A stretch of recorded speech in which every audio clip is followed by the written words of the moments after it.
Assalamualaikum warahmatullahi wabarakatuh. Alhamdulillahirabbil alamin. Assalatu wassalamu ala asrofil anbiya'i wal mursalin sayyidina wa maulana Muhammadin wa ala alihi wa sahbihi ajmain, amma ba'd. Nahnu min firqa atamaniyah sa asyrah lakum tahtal maudu komponen strategi yang beranggotakan saya sendiri, Anissa Azahara, Ulia Zulfa Fatimah, dan Syihabuddin Ahmad. Materi yang pertama akan dijelaskan oleh Syihabuddin Ahmad. Pembahasan yang pertama yaitu mengenai pengertian strategi pembelajaran. Dalam dunia pendidikan, strategi bisa diartikan sebagai suatu cara atau metode kegiatan untuk mencapai suatu tujuan pendidikan. Jadi, definisi strategi pembelajaran bisa diartikan sebagai perencanaan yang berisi tentang rangkaian kegiatan yang didesain untuk mencapai tujuan-tujuan pendidikan. Kemudian strategi pembelajaran di dalamnya mencakup yang pertama pendekatan, model, metode, dan teknik pembelajaran secara spesifik. Strategi pembelajaran memiliki beberapa kegunaan dan manfaat. Di antaranya adalah siswa terlayani kebutuhannya mengenai belajar, kemudian cara berpikir dengan baik. Selain itu, adanya strategi pembelajaran juga turut membantu guru agar memiliki gambaran bagaimana cara membantu siswa dalam kegiatan belajarnya. Hal ini dikarenakan siswa memiliki perbedaan dalam hal kemampuannya, motivasi untuk belajar, keadaan latar belakang, sosial, budaya, dan tingkat ekonominya. Jadi, kegunaan strategi adalah memberikan rumusan acuan kegiatan belajar mengajar untuk memperoleh pengalaman belajar yang inovatif mengenai pengetahuan dan kemampuan berpikir rasional dalam menyiapkan siswa memasuki kehidupan dalam masa dewasa. Kemudian contoh metode, teknik, dan alat yang menjadi bagian di dalam pelaksanaan sesuatu strategi pembelajaran diantaranya adalah yang pertama bisa ceramah, diskusi, demonstrasi, debat, kemudian simulasi, laboratorium, pengalaman lapangan, dan lain sebagainya. Kemudian definisi strategi pembelajaran secara umum. Pengertian strategi secara harfiah, kata strategi dapat diartikan sebagai seni atau art melaksanakan strategi, yakni siasat atau rencana. Sedangkan menurut Reber mendefinisikan strategi sebagai rencana tindakan yang terdiri atas seperangkat langkah untuk memecahkan masalah atau mencapai tujuan. Kemudian menurut Dr. Andes Saiful Bahri, strategi merupakan sebuah cara atau sebuah metode. Sedangkan secara umum, strategi memiliki pengertian suatu garis besar haluan untuk bertindak dalam usaha mencapai sasaran yang telah ditentukan. Kemudian menurut G.R. David, strategi merupakan sebuah cara atau sebuah metode dalam dunia pendidikan. Strategi diartikan sebagai a planned method or series of activities designed achieve a particular education goal. Jadi dengan demikian strategi pembelajaran dapat diartikan sebagai perencanaan yang berisi tentang rangkaian kegiatan yang didesain untuk mencapai tujuan pendidikan tertentu. Dari situ ada dua hal yang perlu kita cermati dari pengertian tersebut. Yang pertama, strategi pembelajaran merupakan rencana tindakan atau rangkaian kegiatan, termasuk penggunaan metode dan pemanfaatan berbagai sumber daya atau kekuatan dalam pembelajaran. Jadi ini berarti penyusunan suatu strategi baru sampai pada proses penyusunan rencana kerja, belum sampai pada tindakan.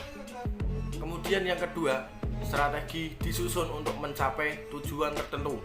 Artinya, arah dari semua keputusan penyusunan strategi adalah pencapaian tujuan. Dengan demikian, penyusunan langkah-langkah pembelajaran, pemanfaatan berbagai fasilitas dan sumber belajar semuanya diarahkan dalam upaya pencapaian tujuan. Kemudian, Camp menjelaskan bahwa strategi pembelajaran adalah suatu kegiatan pembelajaran yang harus dikerjakan guru dan siswa agar tujuan pembelajaran dapat dicapai secara efektif dan efisien. Demikian pula menurut Dick dan Carey juga menyebutkan bahwa strategi pembelajaran itu adalah suatu set materi dan prosedur pembelajaran yang digunakan secara bersama-sama untuk menimbulkan hasil belajar pada siswa. Jadi, secara umum, strategi mempunyai pengertian sebagai suatu garis besar haluan dalam bertindak untuk mencapai sasaran yang telah ditentukan. Dihubungkan dengan belajar mengajar, strategi ini dapat diartikan sebagai pola umum kegiatan guru dengan murid dalam perwujudan kegiatan belajar mengajar untuk mencapai tujuan yang telah digariskan. Pemakaian istilah ini dimaksudkan sebagai daya upaya guru dalam menciptakan suatu sistem lingkungan yang memungkinkan terjadi proses belajar. Kemudian menurut Newman dan Logan, strategi dasar arti setiap usaha meliputi 4 masalah. Yang pertama, pengidentifikasian dan penetapan spesifikasi dan kualifikasi hasil yang harus dicapai dan menjadi sasaran usaha tersebut dengan mempertimbangkan aspirasi masyarakat yang memerlukannya. Pertimbangan dan pemilihan pendekatan utama yang ampuh untuk mencapai sasaran. Kemudian pertimbangan dan penetapan langkah-langkah yang ditempuh sejak awal sampai akhir. Dan yang terakhir, pertimbangan dan penetapan tolak ukur dan ukuran baku yang akan digunakan untuk menilai keberhasilan usaha yang akan dilakukan. Pembahasan selanjutnya yaitu macam-macam strategi pembelajaran.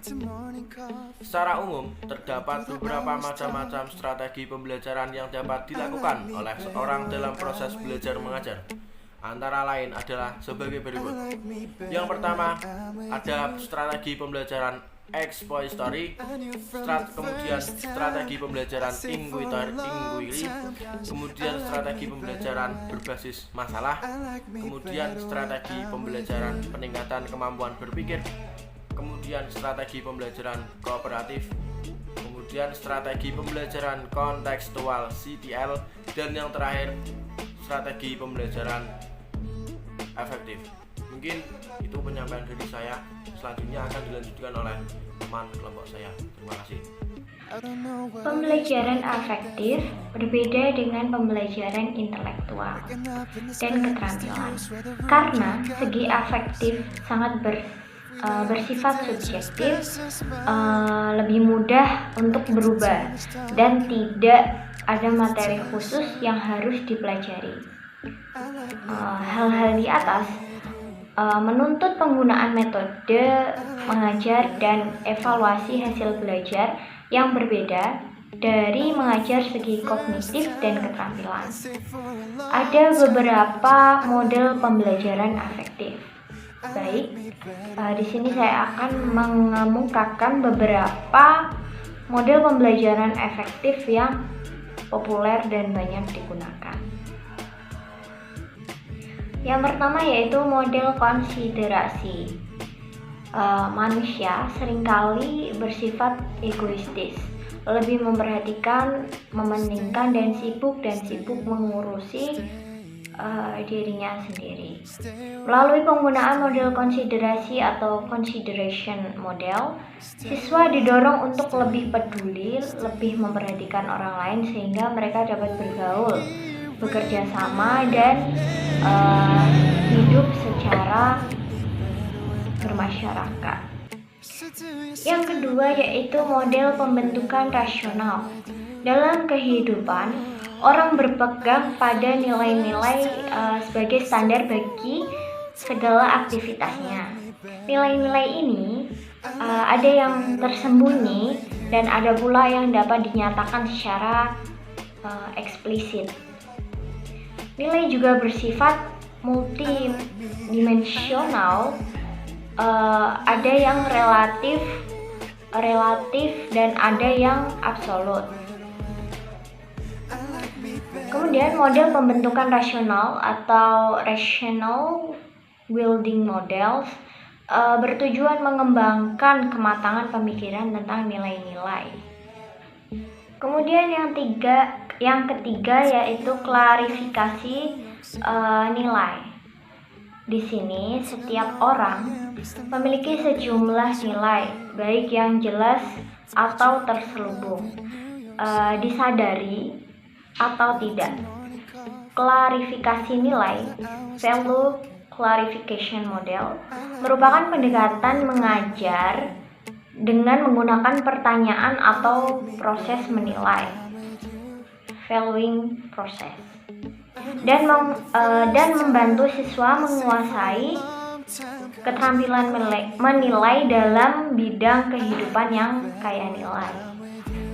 Penggunaan model ini bertujuan agar para mahasiswa menyadari nilai-nilai yang mereka miliki, kemudian memunculkan dan memfleksibilisasikan sehingga para siswa memiliki keterampilan atau proses menilai itu sendiri. Kemudian yang keempat yaitu pengembangan nilai kognitif. Perkembangan moral manusia berlangsung melalui restrukturalisasi atau reorganisasi kognitif yang berlangsung secara berangsur-angsur melalui tahap prakonvensi atau konvensi dan pasca konvensi. Model ini bertujuan untuk membantu siswa mengembangkan kemampuan dan mempertimbangkan nilai moral secara kognitif. Kemudian yang kelima, model non-direktif. Di sini para mahasiswa atau siswa memiliki potensi dan kemampuan untuk berkembang, sehingga perkembangan pribadi yang utuh berlangsung dalam suasana permisif dan kondusif. Guru hendaknya menghargai potensi dan kemampuan siswa dan berperan sebagai fasilitator atau konselor dalam pengembangan kepribadian siswa. Penggunaan model ini bertujuan membantu siswa mengaktualisasikan dirinya.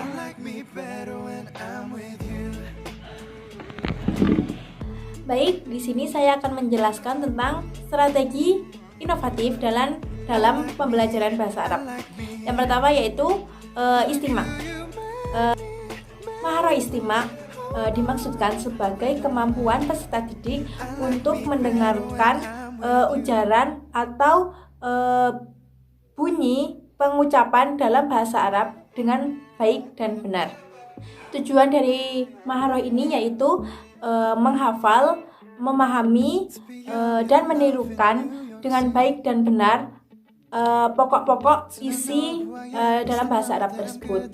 Menurut Mustafa, ada 3 strategi dalam maharah istimak ini. Yang pertama yaitu strategi menggunakan potongan teks. Strategi ini bertujuan melatih kemampuan peserta didik dalam bacaan dan memahami isi bacaan tersebut secara global. Dalam strategi ini dibutuhkan rekaman bacaan dan potongan-potongan teks yang terkait dalam bacaan tersebut dan diberikan kepada peserta didik. Yang selanjutnya yaitu strategi merekam. Strategi ini menekankan pada aspek kemampuan bacaan dan memahami isi bacaan dan menjawab pertanyaan-pertanyaan yang menggiring dalam setiap bacaan tersebut. Yang selanjutnya itu strategi mengungkapkan kembali atau presentasi. Strategi ini biasanya dititik beratkan pada aspek kemampuan memahami isi bacaan, juga kemampuan untuk mengungkapkan kembali apa yang telah ia dengar dalam istimak tersebut, seperti kita menceritakan kembali apa yang kita dengar. Yang selanjutnya yaitu pembelajaran kalam. Pembelajaran ini bertujuan sebagai membentuk kebiasaan dalam berbicara bahasa Arab dan cara pengucapan lafal yang jelas. Ada beberapa strategi dalam pembelajaran kalam. Yang pertama yaitu strategi langsung. Strategi ini bertujuan sebagai melatih peserta didik untuk menceritakan apa yang mereka lihat secara langsung, baik dengan tulisan maupun lisan dalam bahasa Arab. Media yang digunakan pada strategi ini yaitu bisa dengan menggunakan gambar yang diproyeksikan sebagai pembelajaran maupun yang tidak diproyeksikan sebagai pembelajaran. Yang selanjutnya yaitu strategi jigsaw. Strategi ini biasanya digunakan dengan tujuan untuk memahami isi sebuah bacaan secara menyeluruh, yaitu dengan cara membagi-bagikan ke beberapa bagian kecil. Kemudian masing-masing peserta didik memiliki tugas untuk memahami sebagian kecil tersebut, kemudian digabungkan menjadi satu. Dengan cara ini diharapkan peserta didik dapat memahami isi bacaan yang cukup panjang. Yang selanjutnya yaitu strategi grup kecil. Strategi ini bertujuan untuk melatih peserta didik dan mengaktifkan peserta didik sehingga masing-masing peserta didik mempunyai pengalaman belajar yang sama. Yang selanjutnya yaitu strategi melihat gambar. Strategi ini bertujuan untuk melatih peserta didik dalam memahami isi bacaan dan peserta didik mampu memvisualisasikannya ke dalam bentuk gambar. Yang selanjutnya yaitu pembelajaran qiraah. Menurut Mustafa, target pembelajaran qiraah adalah mampu membaca teks bahasa Arab dengan fasih, mampu menerjemahkannya, dan mampu memahami isi teks dalam bacaan bahasa Arab tersebut. Kemudian beliau mengatakan bahwa strategi qiraah ini ada beberapa tingkatan, yaitu strategi pemula, penengah, dan strategi tingkat lanjut. Yang pertama yaitu strategi pemula. Strategi ini strategi ini biasanya menggunakan strategi dengan empty outline, yaitu melatih kemampuan peserta didik dalam menuangkan isi apa yang telah mereka baca ke dalam bentuk tabel. Misalnya mereka bisa membedakan antara isim dan fiil. Yang selanjutnya yaitu strategi menengah. Pada tingkat ini biasanya menggunakan strategi index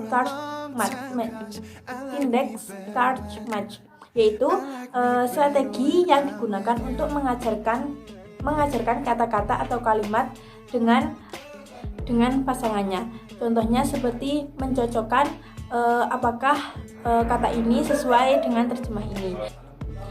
Yang selanjutnya yaitu tingkat lanjut.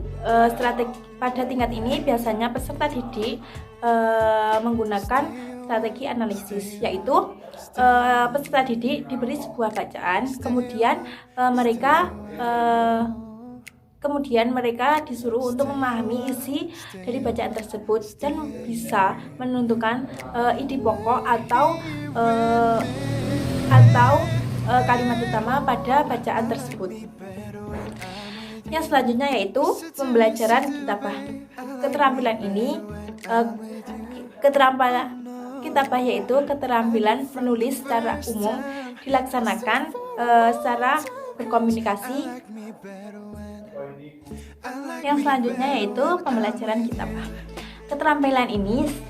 Keterampilan menulis secara umum dimaksudkan untuk berkomunikasi secara tertulis. Kitabah pada dasarnya merupakan ungkapan apa yang kita pikirkan, kemudian kita tulis dalam tulisan. Ada beberapa aspek yang dalam pembelajaran kitabah ini, yaitu kemahiran membentuk alfabet dan mengeja, serta kemahiran melahirkan pikiran dan perasaan dengan tulisan. Pada dasarnya, keterampilan kitabah ini sangat berpengaruh oleh keterampilan membaca. Pada saat itu pula, dia akan menulis apa yang telah mereka baca. Pembelajaran kitabah sebagaimana maharoh yang lain, yaitu memiliki tingkatan. Keterampilan menulis yang paling mendasar dalam maharoh ini yaitu keterampilan menuliskan bahasa Arab secara terpisah maupun bersambung. Setelah kemampuan yang mendasar dikuasai, barulah bisa menyusun paragraf atau menyusun kalimat. Setelah itu dikuasai, peserta didik bisa membuat sebuah cerita atau artikel tulisan secara utuh. Ada beberapa strategi untuk dalam kitabah, yaitu pertama, bisa dengan tampilkan sebuah gambar di depan kelas, misalnya sebuah gambar pemandangan atau kegiatan sehari-hari. Kemudian mintalah masing-masing peserta didik untuk menyebutkan kosakata yang terdapat dalam gambar tersebut. Setelah menyebutkan kosakata tersebut, masing-masing peserta didik diminta untuk membuat kalimat dengan kosakata yang telah mereka sebutkan. Jika proses membuat kata ke kalimat sudah lancar, kemudian peserta didik dapat membuat sebuah cerita pada gambar tersebut. Setelah itu, masing-masing peserta didik diminta untuk mempresentasikan apa yang telah mereka tulis, Setelah itu, masing-masing peserta didik mengevaluasi teman-temannya agar bisa lebih baik di kemudian hari. Cukup sekian presentasi dari kelompok kami. Kurang dan lebihnya mohon maaf. Wassalamualaikum warahmatullahi wabarakatuh. I like me.